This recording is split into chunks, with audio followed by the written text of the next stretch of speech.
All right, welcome back to the Trauma Therapist Podcast. My name is Guy McPherson. My mission is to help trauma therapists be their incredible selves, to be human, to be real, not just a clinician. I'm a big believer in who we are is more important than what we know. And this requires cultivating authenticity, genuineness, and vulnerability, and that requires intention. You can learn more about my courses and workshops by going to thetraumatherapistproject.com. That's thetraumatherapistproject.com. Let's get started. Okay. 5, 4, 3, 2, and 1. All right, folks, welcome back to the Trauma Therapist Podcast. I am very excited to have as my guest today, Christie Pearl. Christie, welcome. Thank you so much. I'm so happy to be here. Awesome.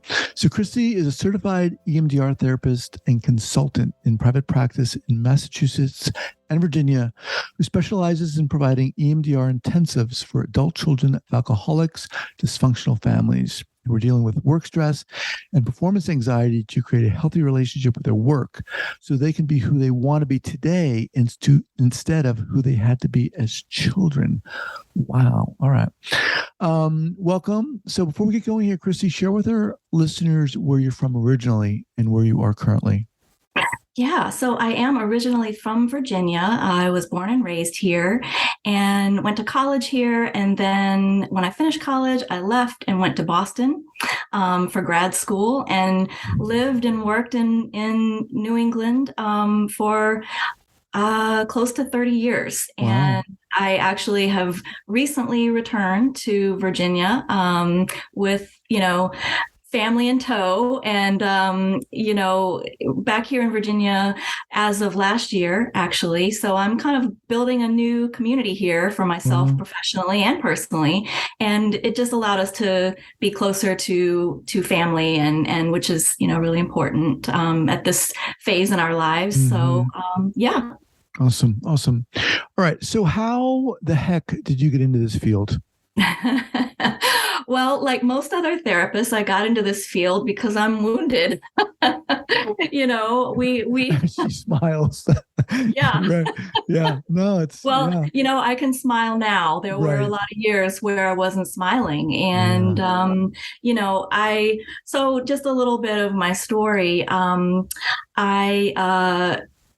First considered being a therapist when I was a teenager, and I had that in my mind, and very much born out of my own personal trauma history.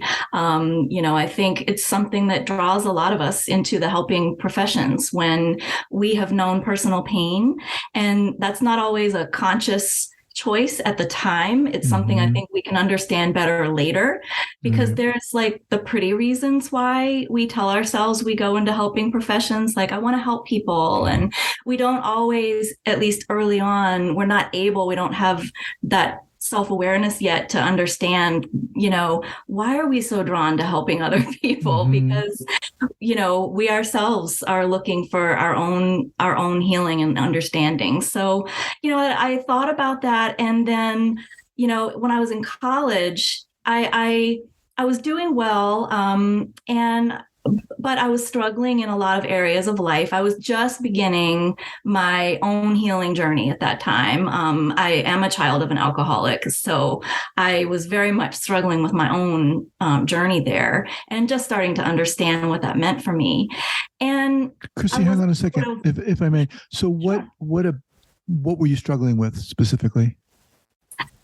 I think I struggled with feeling really isolated, feeling really different. I was also a first generation college student. So, and this is back at, I graduated from college in 94. I started in 1990. So back then there wasn't all the resources that are available now. Now if you go to college and you're first generation, you might be able to join a group or talk with someone about that. But at the time, it just wasn't part of the conversation, in general. And so I just felt really out of place. But I did well academically because one of my main coping strategies has always been to do well in school.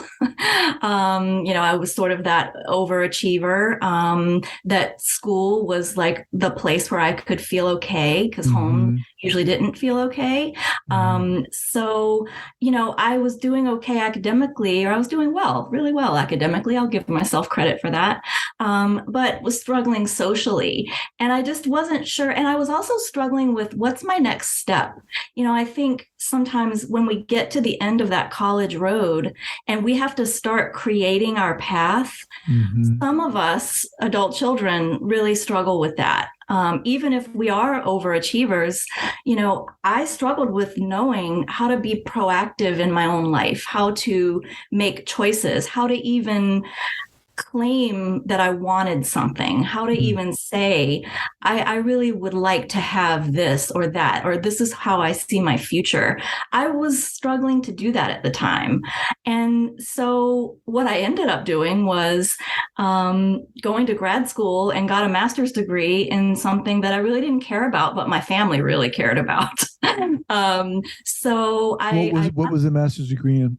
Yeah, it was in criminal justice, of all things. So, not totally unrelated field, but I didn't have a passion for that. But at the time, I was like, I'm a senior in college. I don't know what I'm going to do next. I know I'll go to graduate school. I'll just keep going, because there was also a safety for me in having that prescribed pathway of school. It had always given me a tremendous sense of safety and security. So I went to grad school for criminal justice, and that was in Boston. And then, things started going from bad to worse, and I floundered around for a number of years and eventually found myself in a post-baccalaureate pre-med program. Because then I thought, okay, I don't want to do criminal justice. I know that's not my passion. That's not in my heart. So I want to be a doctor. I'm going to be a psychiatrist. And what I didn't understand about myself was that I do not have the aptitude for medical school. I don't have that spatial skill set. It doesn't come really naturally to me. There are other things that do come naturally to me, but I had never known those things about myself. I didn't have that, information about myself. And so when I went into that program, where was this? Was in Boston? Yes, that was at Tufts. Okay. Tufts University, and wonderful program, but I was not. Part of my problem is every time I say I want to do something, I'm able to try, like I get in, and then this really led to my own personal rock bottom, because I struggled so much academically. Now I no longer had my safety zone. Yeah. And I was still having all the troubles in my personal life, with just not knowing who I was, not having that identity, not feeling, really not having the love for myself, the self-love. And so I was struggling everywhere. And I withdrew from the program, and that was really rock bottom for me. That was a time when it was very, very hard for me. And I thought, something has to give here. So I ended up getting a job as a secretary. And that was not where I had ever seen myself being. I was working as a secretary, and I had a master's degree, and I was working as a secretary. Not that there's anything wrong with that, but that wasn't what was meant for me. But I couldn't seem to find my way. And so at the time, I was living in Cambridge, and I liked the Cambridge Center for Adult Education. I used to take classes there, pottery, voiceover, I used to live there. Yeah. And so one day I'm flipping through the catalog. We still did things in catalogs. This is in the late 90s, getting close to year 2000. And I saw a workshop, and the name of the workshop was Career Decisions for Adult Children of Dysfunctional Families. Oh my gosh. That's what I said. Wow. I thought, oh, this is a thing? You mean this? You mean there's a reason why I'm like this? you like there's other people that feel this way, and Now, hang on a second. So prior to that, had you been cognizant about any of that? Yeah, I mean, okay. I did therapy myself for the first time as a teenager when my family was disintegrating, my family of origin. My mom did a really good thing and took me to therapy because I was really struggling with depression. And again, this was like in the 80s. So, this was like the time when like Phil Donahue was, like this is pre-Oprah, like I miss Phil Donahue. actually, I think Oprah was on by then. But alcoholism or being a child of an alcoholic was just not part of the conversation. It just was not as openly discussed. And so, I didn't, when I was a young teenager was the first time I knew what that was because my therapist told me. And so I had done some work then, and I had done therapy on my own in my early mid 20s. So at that, it was all kind of happening around the same time where I knew where this was coming from. I understood the why of all of it, and I don't mind sharing. I know there's a lot of talk about diagnoses and labels and things like that, and people have different feelings about that.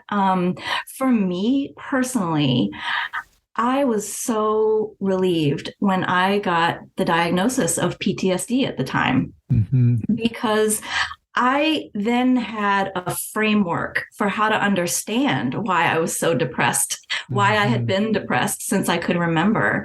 It gave me a way of understanding like, oh, okay, I have a trauma history. Like that explains this. There's that I can heal from that. There's something I can do about that. It's, I'm not nuts.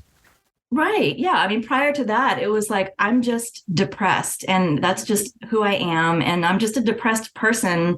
And where do you go from there? Right. It's not random. And that diagnosis gave me a way of understanding there was a reason why I was feeling that way. Why did you want to get into that post-bac program? I think I was gradually moving my way towards something that was going to be more meaningful for me. And I mean, I'm happy to say that now I'm doing what I, feel I was meant to do. And I dreamed for years of being where I am now. So I'm able to look back, from this side of things now. But yeah, I think I just felt drawn to healing, drawn to being able to serve other people in that way. And so it was like I was inching towards it and doing what I knew how to do at the time. So that's what led me into that program. I really appreciate you sharing your story, and you really articulate what you went through really well, and your realization of, oh my gosh, there's a thing, child of alcoholics. So, okay, let's jump up a bit. How did you decide to become a therapist and specifically specialize in that? Well, I continued inching towards, it's been a long journey. It took me a while to really learn how to let myself want things and how to let myself take action towards those things. And to really, I see it as allowing myself to be my authentic self, not doing for a living what I think other people want me to do, not for about over a decade, I was I've been in the healthcare field now since, I eventually went back to school for my counseling degree, and that was in 2005. So, I've been in the mental health field since then. So that's what, 17 years. But, I had a span of time where I continued doing the things that I thought I was supposed to do. And it led me into really interesting work for a while. I held, I'm probably one of very few therapists who has actually worked in every aspect of this field. I've worked in community mental health. I've worked in managed care. I've worked in policy, creating healthcare policy back in Massachusetts, and now I'm in private practice. And so I actually have a really comprehensive understanding of the field, but none of, like, if you asked my authentic self, is that what you really wanted to be doing all of those years? My authentic self would say, no, that's not what I wanted to, I wasn't put on this earth to create healthcare policy. I mean, as valuable and meaningful as that is, I wasn't allowing myself to be my most authentic self. And if I may, so that to me is really interesting and really profound. And your story really resonates with me and is very eerily similar to mine. And we'll talk about that later. But why do you feel, and maybe you even know why you weren't honoring who you were in those choices? That's a really good question. And it's basically what I spend my time working with clients on now, which is, and having done that work myself, which is the fear for me. I think the reasons are many, and they're probably different for everybody. For me, it was absolutely a fear of being visible. Because your true self being visible. Yeah. And this is me. So growing up in a home where being visible was not safe. And, I won't share a lot of detail about that publicly, but, when we grow up with a parent who is an alcoholic and there was some scary times growing up. And so, when you grow up in an environment like that, and this applies to me, being visible or being invisible is how I maintained safety. It's kind of how I survived. I learned to survive by fading into the background, which is almost hilarious to me now, where I am now, where I am extremely visible. I am visible in so many ways now, but that was my trauma response was, freeze, like disappear. So I think that I brought that into a lot of areas of my life where I just couldn't, and this wasn't like a conscious thought, like there's very little of our brain that's actually conscious, like explicit. It's like all of that old survival material that's living in our implicit brain, our implicit memory, our, like the body keeps the score. That's why that saying exists, because it's not all in our thinking brain. And so there was a lot of unconscious material for me that needed to be resolved around allowing myself to be known, allowing myself to be seen and to be visible, and actually believing that, good things are going to happen to me. How did that process for you become conscious, and what were some of the steps, the initial steps that you started taking? Yeah. I say this as a therapist, there are so many ways to heal, and I don't think it's one thing. I personally did so many thing as a part of my healing journey, and still do. I'm not done. I mean, we can always feel better, right? I consider myself very much in recovery. And I'm smart enough to know that, or, maybe it's self-awareness. I'm self-aware enough to know that, there's little gremlins that pop up every now and then that I pay attention to. And I've learned how to do that. But I joke, I did everything. I read books, self-help books. I watched Oprah. I went to workshops. I went to therapy. I went to church. I,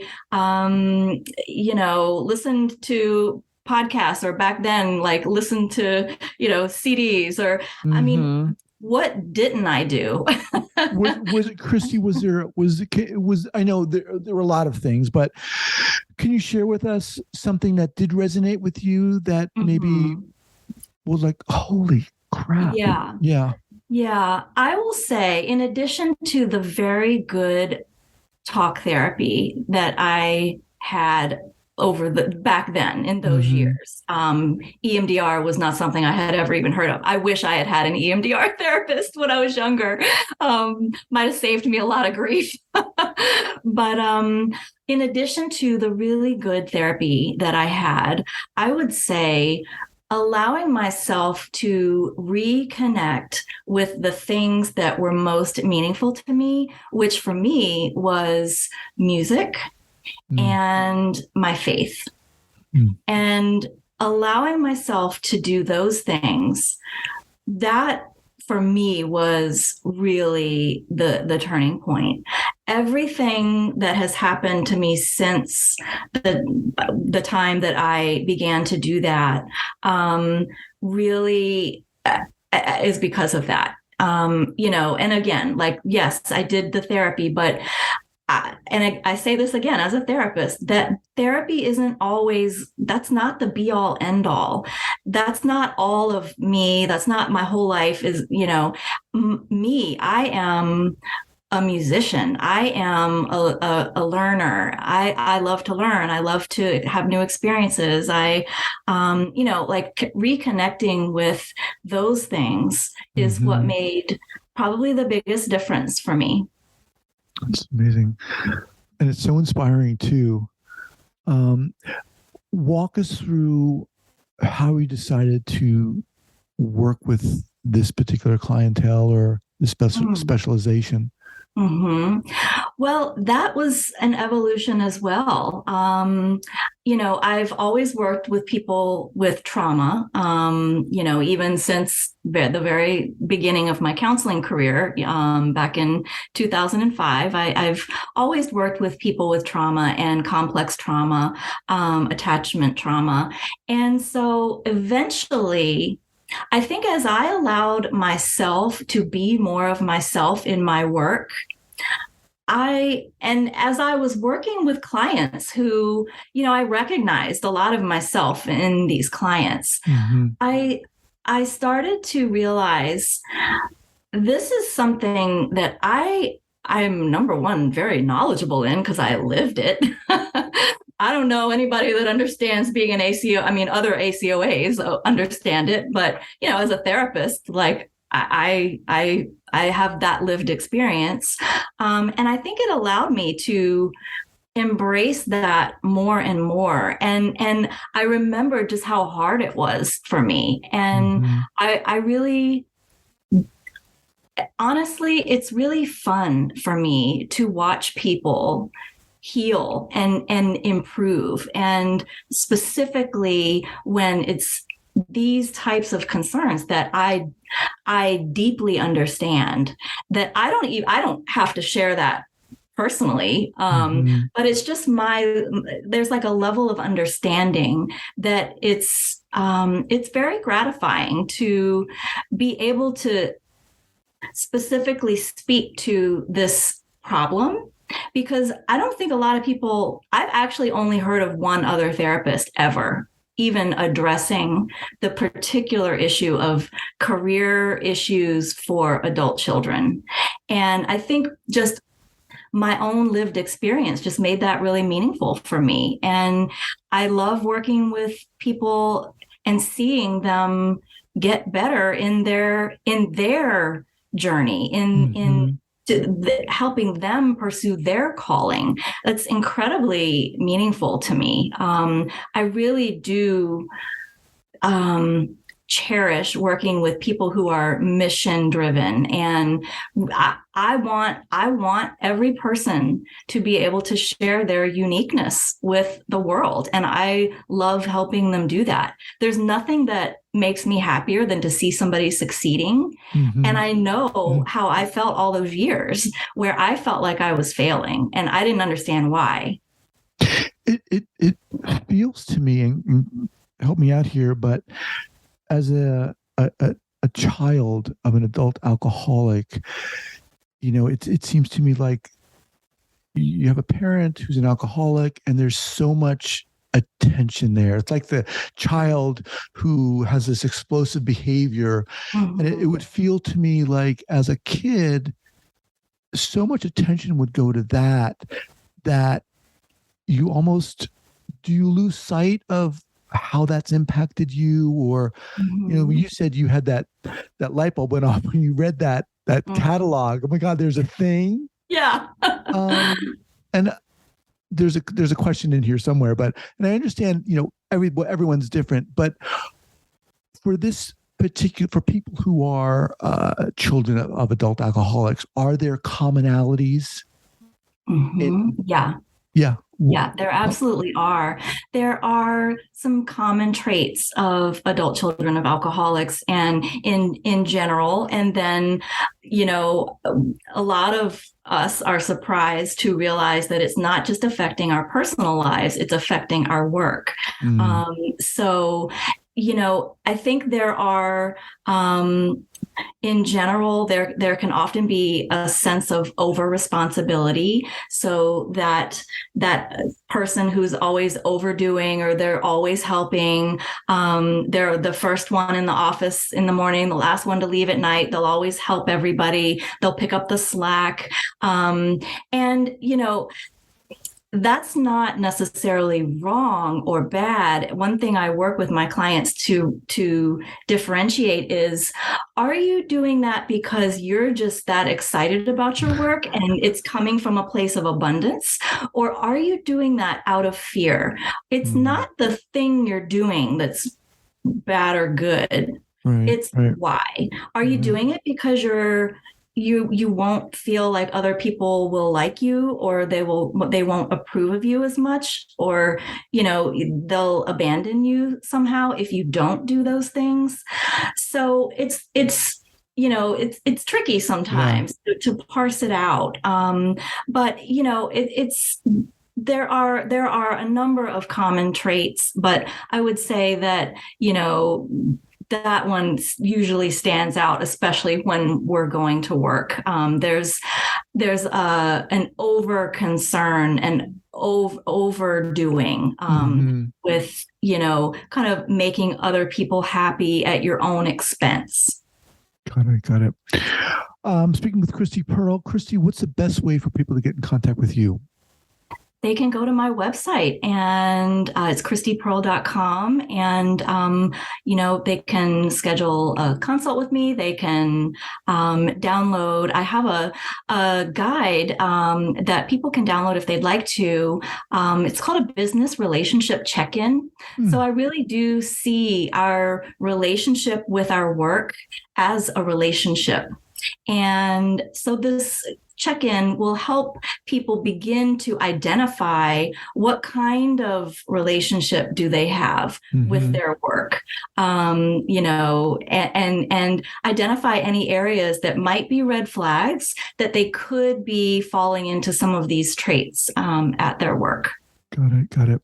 Well, Christie, you're phenomenal. I mean, you have a really amazing way of articulating your experience that I think is just ideal for what I'm trying to do here on this podcast. And because of that, I'd love to have you back. Oh, I would love to. Yeah, I'd love to I feel like we could keep going. I totally agree. I think you're awesome, and I can't wait to get this out. Thank you we'll be so in touch. Much.